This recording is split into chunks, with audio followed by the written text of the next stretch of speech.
নমস্কার বন্ধুরা, আপনারা সবাই দেখছেন সরকারি সংবাদ ইউটিউব চ্যানেল। বন্ধুরা, যদি আপনিও একজন গরিব ও খেটে খাওয়া মানুষদের মধ্যে একজন হয়ে থাকেন, তাহলে কিন্তু আপনাদের সবার জন্য রয়েছে একটি বিরাট বড় সুসংবাদ।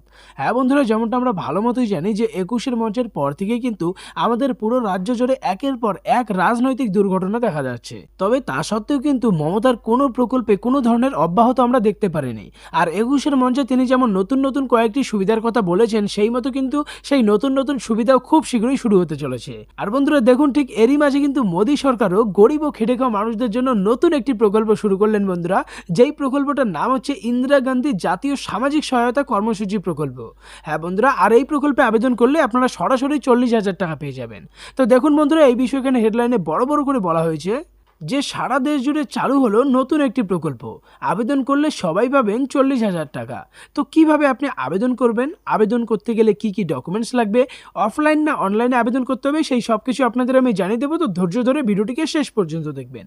এরই সাথে বন্ধুরা, যদি আপনারা ওই 40,000 টাকা সরাসরি আপনাদের ব্যাঙ্ক অ্যাকাউন্টে পেতে চান, তাহলে কিন্তু সবার প্রথমে এই ভিডিওটিকে একটা লাইক করে দেবেন। এরই সঙ্গে লাল রঙের সাবস্ক্রাইব বাটনটিতে ক্লিক করে পাশের বেল নোটিফিকেশনটা অল করে দেবেন।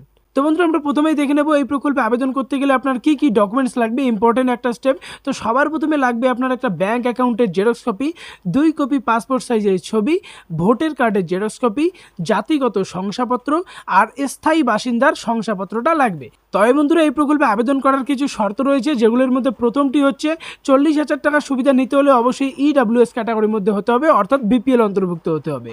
বয়সের সময়সীমা 18 থেকে 60-এর মধ্যে হতে হবে। BPL কার্ড থাকলে সেটা অবশ্যই দিয়ে দেবেন। 40,000 টাকার সুবিধা নিতে আপনাকে অবশ্যই অফলাইনে আবেদন করতে হবে, আর অবশ্যই একজন ভারতীয় নাগরিক হতে হবে। আর এরই সাথে আপনার পরিবারে যদি কেউ মারা যায়, তবেই কিন্তু আপনি এটাতে আবেদন করতে পারবেন।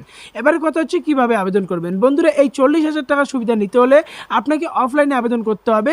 আবেদন করার জন্য আপনাকে ডিস্ট্রিক্ট সোশ্যাল সিকিউরিটি অফিসারের সঙ্গে যোগাযোগ করতে হবে।